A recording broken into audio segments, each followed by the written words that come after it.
नमस्कार दोस्तों, स्वागत है आप सभी का ऑनलाइन बोर्ड स्टडी चैनल में। दोस्तों मैं आप सभी को बताऊं कि मैं सीटेट का पेपर 1 करा रहा हूं और आज जो पेपर मैं कराने वाला हूं वो 22/12/2021 का पेपर।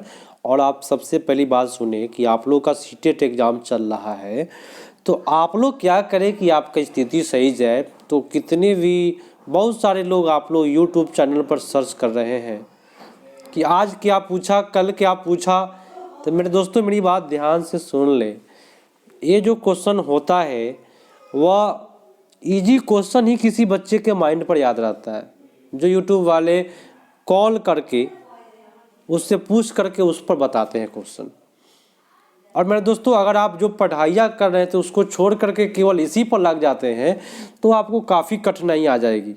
इसलिए आप जो कर रहे हैं तैयारियाँ उसको करते रहें। तो आज चलेगा ईवीएस पेडागोजी और मैं आप सभी को बताऊंगा ट्रिक के माध्यम से कि कैसे आप स्कोर अच्छा करिएगा, कैसे करके आइएगा कि जिससे कि आपका जो स्कोर है वह काफ़ी बेटर हो और पेडागोजी आपका सही जाए।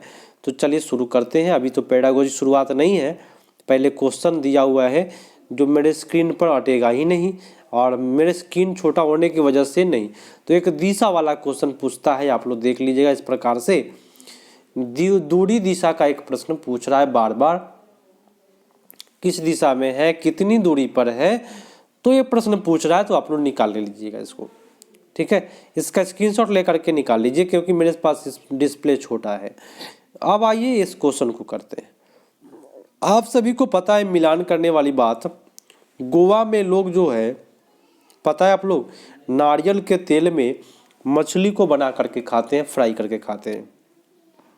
वही कश्मीर की बात करें तो वो सरसों के तेल में बनी हुई मछली को खाते हैं। वही केरला की बात करें मेरे दोस्तों सुन लीजिए, तो टेपियोका वाली जो करी डाल करके उबला हुआ टेपियोका सही जाता है। हांगकांग में आपका पकाया हुआ सांप। तो दोस्तों आप कहिएगा छोला भटूरा क्यों दिया, पंजाब का ये भोजन है छोला भटूरा।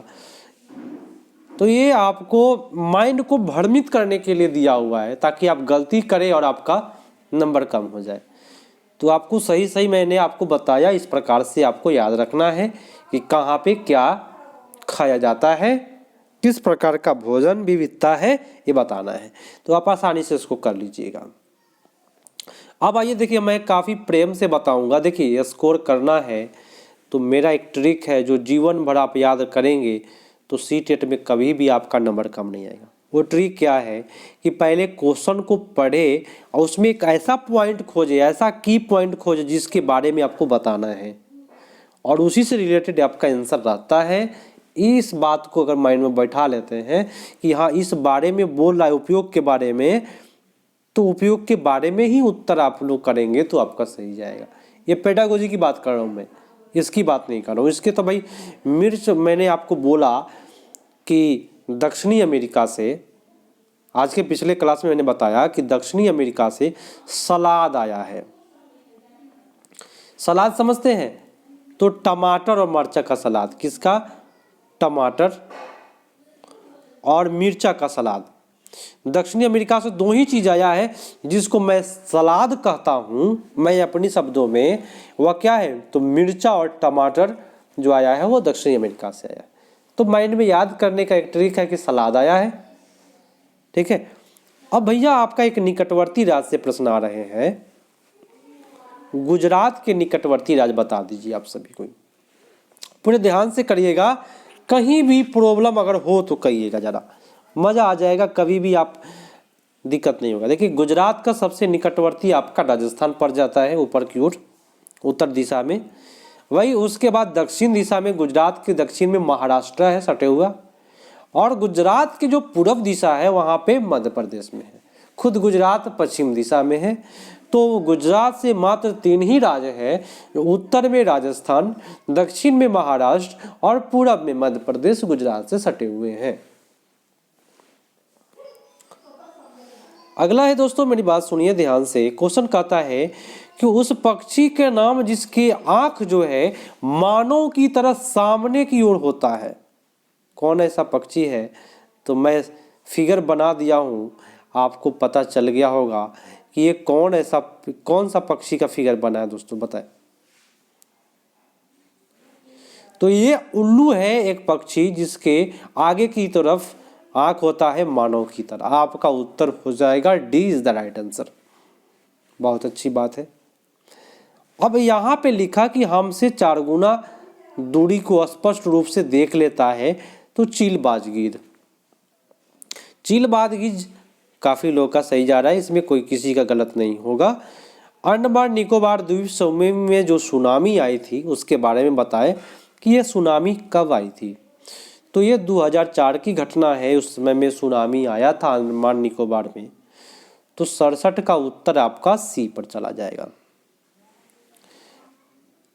चलिए अगला है, अब ये सिलौथ का क्वेश्चन है जो अभी शिफ्ट वाले एग्जाम में पूछा है। तो जो भी प्रश्न पूछे जा रहे हैं यहीं से उठा करके रखे जा रहे हैं। 1-2 प्रश्नों को प्रत्येक सेट से उठा करके रख दे रहा है। एक सेट से सभी नहीं रखेगा आपको, प्रत्येक सेट से 1-2 क्वेश्चन उठा करके रखेगा। जो सामने आ गया वो ठीक, नहीं आया उसको हटा दो। तो यहाँ का सिलौथ पर विचार करिए। सिलौथ 20 घंटा पेड़ पर लटक कर सोता है। नहीं दोस्तों, मात्र वो 17 घंटा ही सोता है। रटने का ट्रिक है सिलौथ 100 से 17 घंटा। ठीक है, सिलौथ जिस पेड़ पर रहता है उसका पेड़ का पत्तिया को खा करके अपने पेट भरता है और इसे कहीं जाने की आवश्यकता नहीं होती है। सिलौथ जो है 20 वर्ष तक जीता है। नहीं दोस्तों, सिलौथ की जो आयु है वह 40 वर्ष की आयु होती है। तो ये भी बात गलत बोला। तो मैंने जो भी जानकारियां दिया उसको माइंड में रखे। आपका उत्तर बी पर चला जाएगा।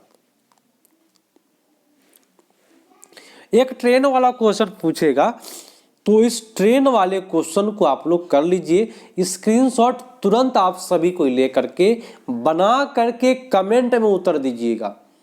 मैं सभी से कह रहा हूँ, जितने लोग मेरे यहाँ मेरा वीडियो देख रहे हैं सभी के कह रहा हूँ कि इस क्वेश्चन को बना करके कमेंट में उत्तर दे कि आपका उत्तर कितना होगा। अपने नाम के साथ उत्तर दीजिएगा दोस्तों, मैं आपका कमेंट देखूंगा, क्योंकि मेरे पास स्क्रीन छोटा है जिसकी वजह से नहीं बना पाता हूँ। तो मैं इसका आंसर नहीं बताऊंगा, स्क्रीनशॉट लेकर के आप लोग बताइए इसका उत्तर कितना होगा। आइए अगले प्रश्न पर। भैया आपका एक पक्षी बिहार के बारे में पूछ रहा है बार बार। तो घना नेशनल पार्क किस राज्य में स्थित है, पता है? तो घना नेशनल पार्क दोस्तों मैं आपको बताऊं ये राजस्थान में है। जो पक्षी साइबेरियन सारस यहाँ पे आते हैं राजस्थान के भरतपुर में है, जहाँ पे घना पक्षी बिहार है भरतपुर में पड़ता है। तो क्वेश्चन ये भी पूछेगा कहाँ पे है, तो भरतपुर, राजस्थान के भरतपुर में है, जो साइबेरिया सारस के लिए प्रसिद्ध है। चलिए, तो जो भी जानकारियां दूंगा आपको अगल बगल का सब देते चलूंगा जिससे कि आपको दिक्कत नहीं हो। भारी वर्षा वाले क्षेत्र असम में रहने वाले ग्रामीण लोगों को अपने घर के किस प्रकार के बनाते हैं?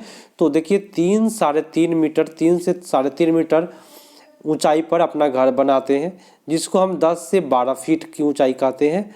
तो फीट कर लीजिएगा। और बांस पर बनता है क्योंकि वहाँ पे अत्यधिक बारिश होती है। तो ये हो जाएगा बांस के खंभों पर ढालू छत, क्योंकि बारिश होगा तो ढालू छत बनाना पड़ेगा। घटपर्णी का क्वेश्चन पूछा है कि भाई घटपर्णी शिकारी पौधा या पीचर प्लांट के नाम से जानते हैं, जो कीट और मेढक तक को फंसा करके खा सकता है और हमारे देश में पूर्व राज्यों में भी पाया जाता है। इस राज्य का नाम बताएं कौन सा है? तो ये मेघालय में घटपर्णी मिलेगा और इंडोनेशिया ऑस्ट्रेलिया 2 ऐसा जगह है जहां घटपर्णी मिलता है। कहाँ कहाँ? इंडोनेशिया, ऑस्ट्रेलिया और भारत के मेघालय में।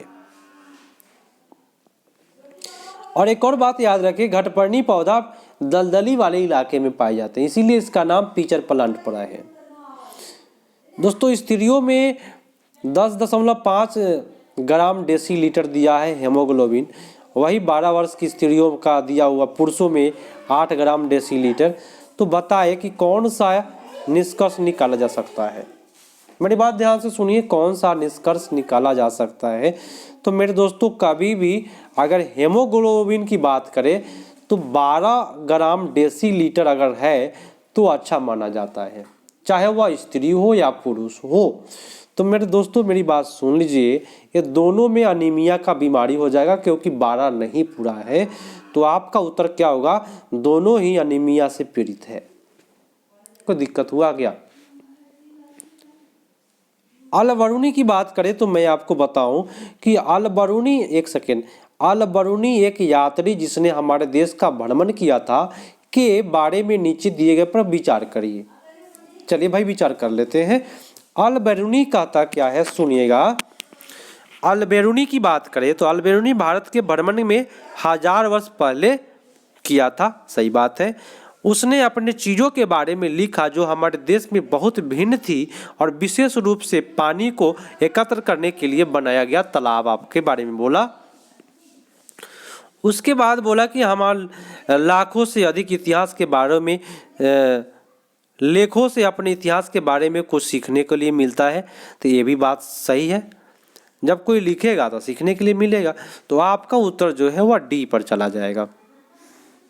ठीक है, अब आइए अगला क्वेश्चन है कि मच्छर के पेट में झांका कौन? तो उसका नाम था रोनाल्ड रस, जिनको चिकित्सा का नोबेल पुरस्कार भी 1902 ईस्वी में मिला था। पता है ना आप सभी को? तो आपका होगा रोनाल्ड रस। अब आया आपका पेडागोजी। दोस्तों इसका काफी अच्छा तरीका से ट्रिक से बताऊंगा, जैसे मैं करूंगा पेडागोजी उसको उसी प्रकार से आप लोग करके आइएगा तो आपका स्कोर बेटर होगा। दोस्तों मैं आपको बताऊं कि क्वेश्चन जो टकराता नहीं है लेकिन आपका माइंड टेस्ट करता है सीटेट, तो उसको कैसे पकड़ेंगे क्वेश्चन को देखिएगा ध्यान से।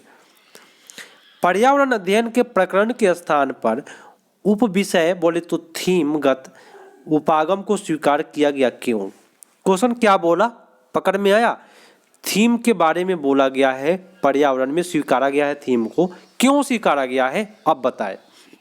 अब आपका सही जवाब जाएगा, थीम को क्यों स्वीकारा गया है।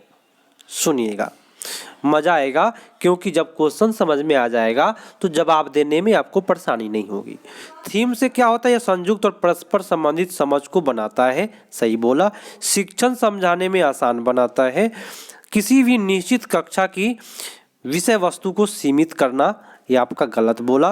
विद्यार्थियों के अनुभव को सीखने में सक्षम बनाना, ये सही बोला।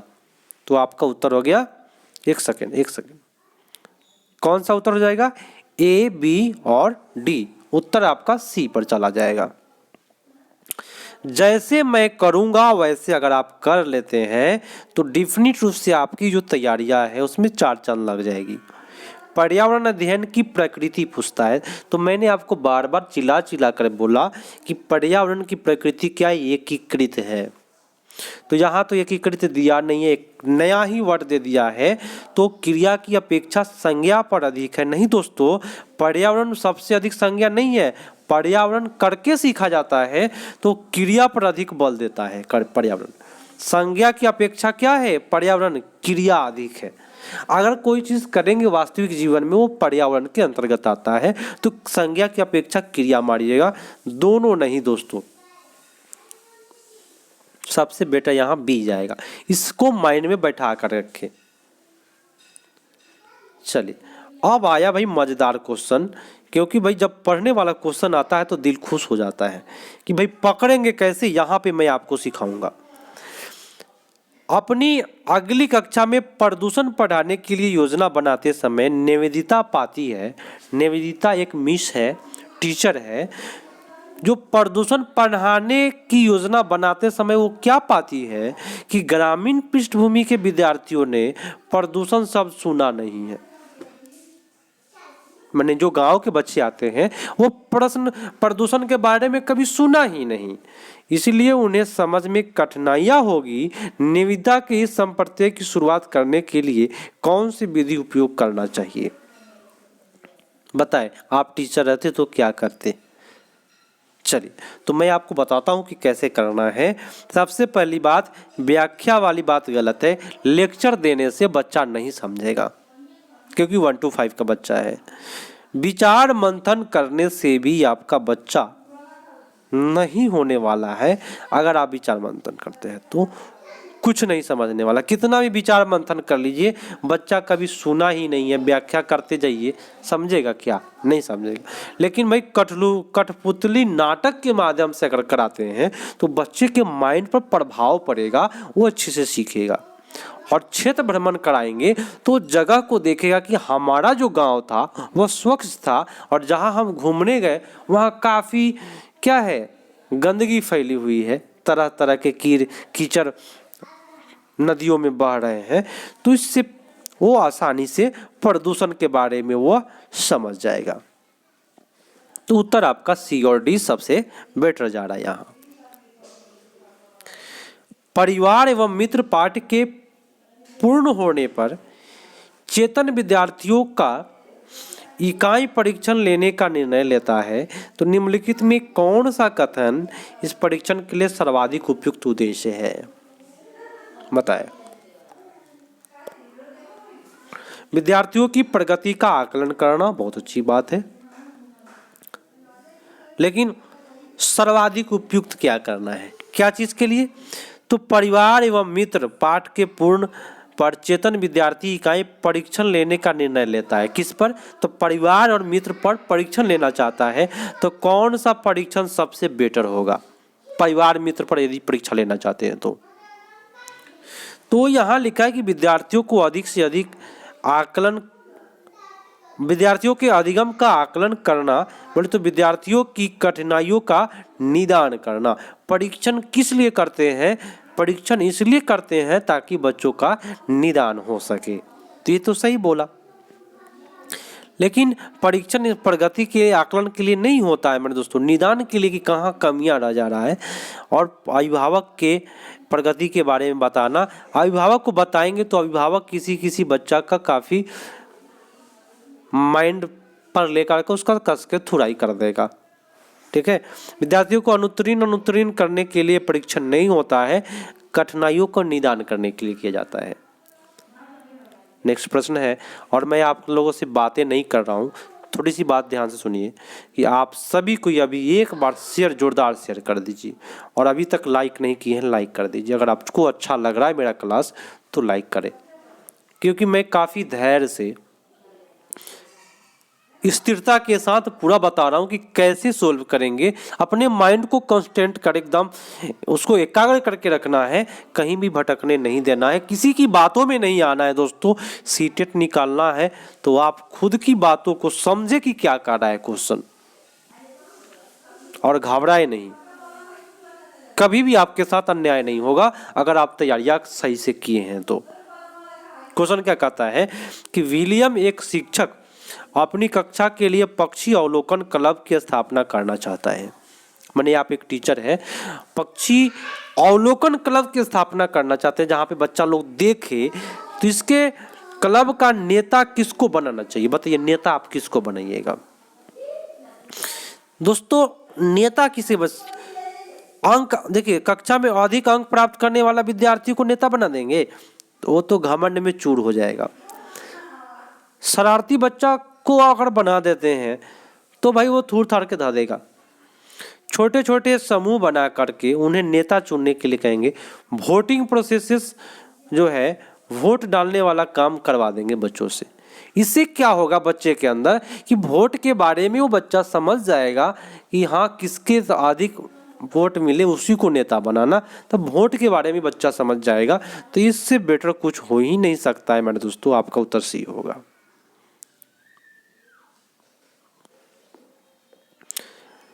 भोजन पाठ पर चर्चा करते हुए गुरप्रीत विद्यार्थियों से प्रश्न करती है कि आपके परिवार में सबसे बाद में भोजन कौन करता है। आप एक टीचर है जिसका और आपका नाम गुरप्रीत है, तो आपने पूछा कि आपके परिवार में सबसे बाद में भोजन कौन करता है, सब्जियां कौन खरीदता है, और आपके परिवार में खाना कौन बनाता है। तो बताइए कि ईवीएस में निम्नलिखित में से किस मुद्दे पर चर्चा करने का प्रयास कर रही है। आप क्या करना चाहते हैं कि सब्जी कौन बनाता है, सब्जी कौन खरीदता है, क्या करना चाहते हैं? तो परिवार की खान पान की आदतें, परिवार के एक साथ मिलकर खाना चाहिए। आगे भी देख लीजिए, पहले कूट होगा शायद, तो पहले कूट को देखिए। परिवार के सदस्यों के भोजन पकाने की भूमिका, ये सबसे बेटर जाएगा, भोजन पकाने की भूमिका। और परिवार में जेंडर भूमिका को चुनौती भी, क्योंकि इसमें भोजन कौन पकाती है तो महिला का नाम आएगा। तो भाई क्यों पकाती है उस पर चर्चा चलेगा, क्यों पकाएगा, सब कोई पका सकता है। तो यहाँ आपका उत्तर सबसे बेटर सी और डी ही जा रहा है। ठीक है, अगला प्रश्न सुनिएगा, एक सेकंड। श्याम ने ऑनलाइन कक्षा के दौरान अपने अध्यापक से बताया कि कोविड लॉकडाउन के दौरान पापा ने पड़ोस के गरीब बच्चों को भोजन खिलाने के लिए कहा।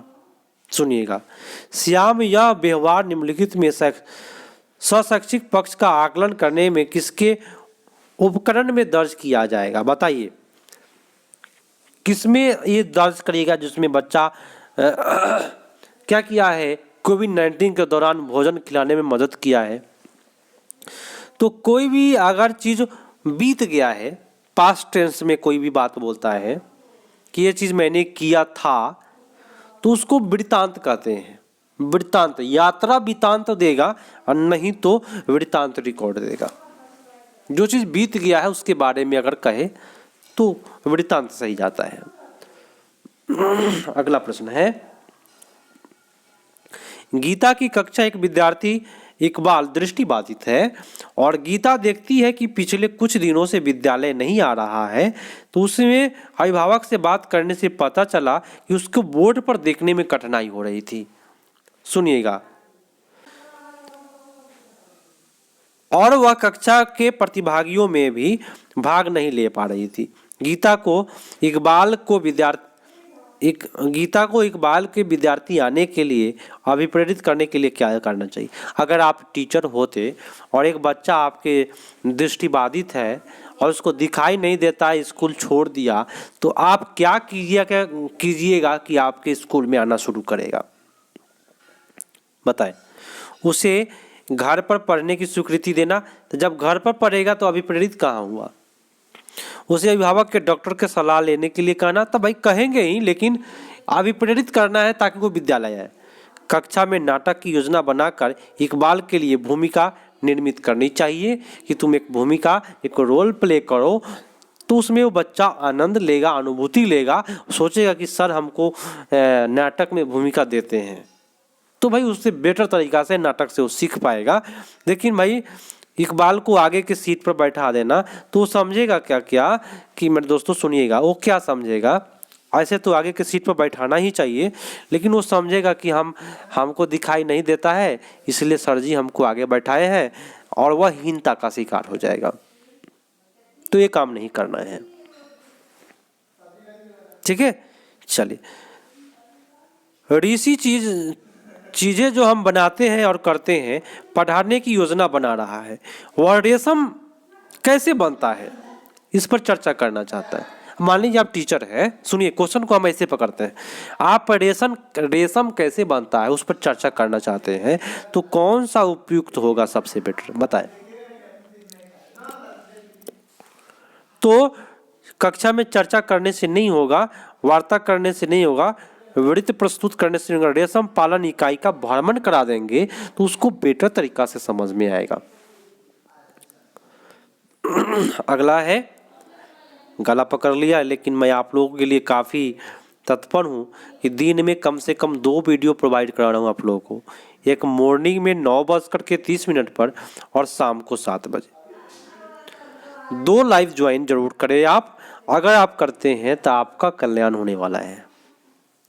पर्यावरण अध्ययन के अध्यापक को क्या करना चाहिए? देखिए, अगर आप पर्यावरण का टीचर बनना चाहते हैं तो क्या करना चाहिए?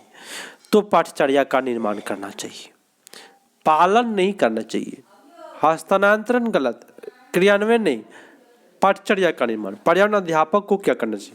तो अध्यापक को पाठचर्या का क्या करना चाहिए? निर्माण करना चाहिए। पूरा का पूरा बात नहीं दिया है, लेकिन पाठचर्या का निर्माण वास्तविक जीवन से देखते हुए करना चाहिए, यहां पे देना चाहिए था।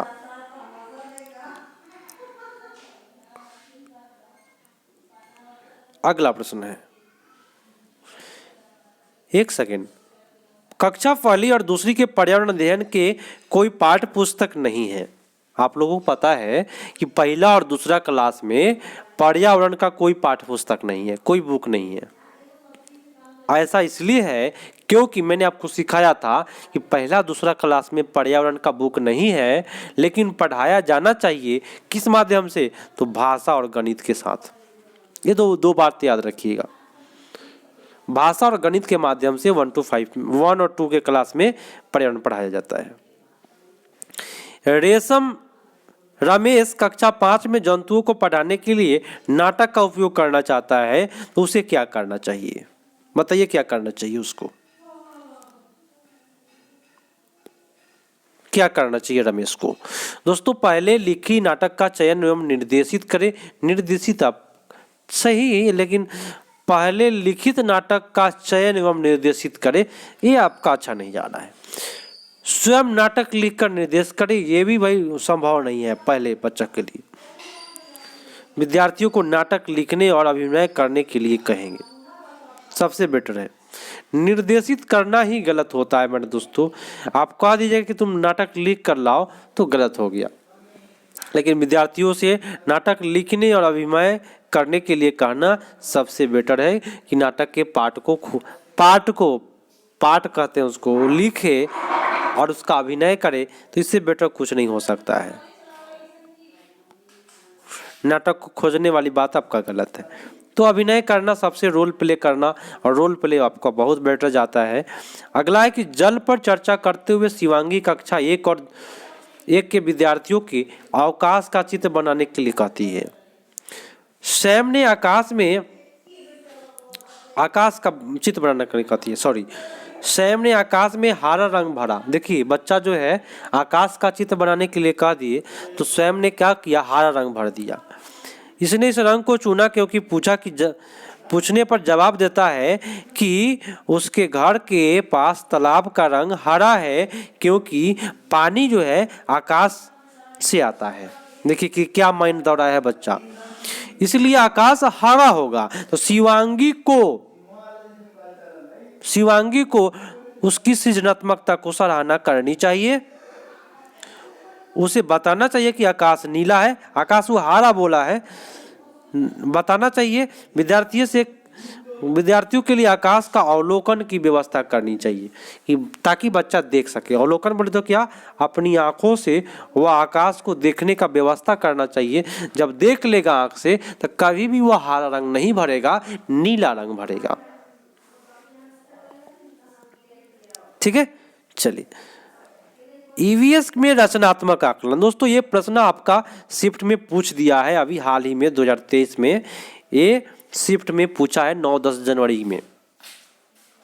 रचनात्मक आकलन आपका बार बार आ रहा है आपके एग्जाम में, तो मैं आपको बता देता हूँ रचनात्मक आकलन में क्या क्या जाते हैं, पूरे ध्यान से कर लीजिए। अधिगम के लिए आकलन रचनात्मक में जाते हैं। और मेरे दोस्तों सुनिए, का आकलन नहीं मारेंगे क्योंकि ये शिक्षक के लिए होता है, ये आपका गलत होगा। अधिगम के साथ मूल्यांकन, जब पढ़ाई कर रहा है बच्चा उसके साथ मूल्यांकन कर लेंगे, ठीक है। अधिगम के बारे में मूल्यांकन, तो कहीं भी आपके कूट में ए, देखिए ए भी सही जा रहा था, ए सी और डी है क्या, कहीं भी कूट में नहीं है, तो आप क्या करिएगा, सबसे बेटर ए और सी ही करिएगा। मजबूरी है, करना पड़ेगा आपको कूट के अनुसार, यही मजबूरी वहां पे सताएगा। ठीक है, आज का लास्ट प्रश्न है, रचनात्मक आकलन का एक प्रश्न आ रहा है, इसलिए फिर से पूछा आपसे रचनात्मक आकलन, और इसको अच्छे से कर लीजिए रचनात्मक आकलन वाले प्रश्नों को। निम्नलिखित में कौन सा साधन ईवीएस में रचनात्मक आकलन के लिए उपयोग किया जा सकता है? रचनात्मक आकलन कब होगा, जब किसी को आप आंखों से देखिएगा, तब उसके हर एक पक्ष को आप देख पाइएगा। सहपाठी के द्वारा नहीं होगा, स्वयं से नहीं होगा, अवलोकन नहीं होगा। दृष्टांत अभिलेख से क्या होता है, रचनात्मक आकलन होता है। तो मेरे प्यारे साथियों, आप लोग घबराए नहीं, क्योंकि सीटेट जो है